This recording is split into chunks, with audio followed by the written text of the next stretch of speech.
Seorang bocah bernama Ardi mencoba menyamar sebagai orang-orangan sawah agar tidak menarik perhatian siapapun. Ia berdiri diam di tengah ladang, berharap tak ada yang menyadarinya. Namun Sarman, pemimpin kelompok bersenjata yang sedang melintas, melihat penyamaran Ardi. Tanpa ragu, ia mundur beberapa langkah dan menembaki orang-orangan itu. Ardi pun tewas di tempat dengan sangat tragis.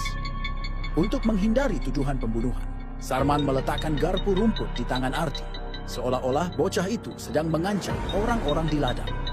Tak lama kemudian, ibu Ardi, Bu Ningsih, menuntut Sarman ke pengadilan. Namun, karena keberadaan garpu rumput di tangan Ardi, hakim menyimpulkan bahwa kejadian itu adalah bentuk pembelaan diri.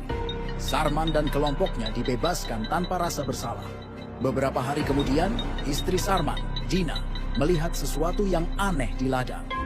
Ia memperhatikan beberapa orang-orangan sawah yang tampak sangat mirip dengan yang pernah ditembaki suaminya. Ia mengira itu hanya lelucon dari teman-teman Sarman.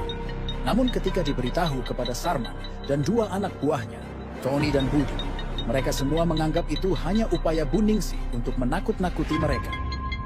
Namun malam itu, Tony pergi ke ladang untuk memeriksa sendiri. Anehnya, orang-orangan sawah itu menghilang. Saat ia kembali ke rumah, ia mendengar suara traktor menyala dari gudang.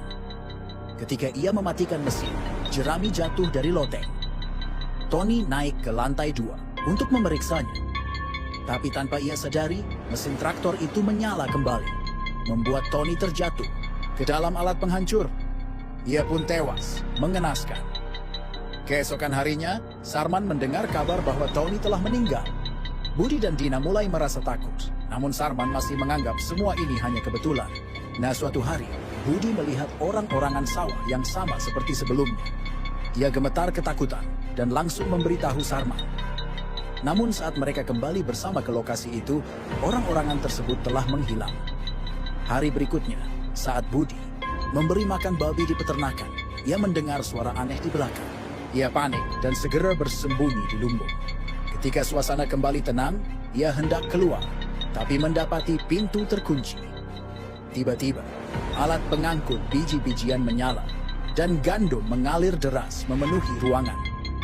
Budi pun terkubur, hidup-hidup, di dalam lumbung.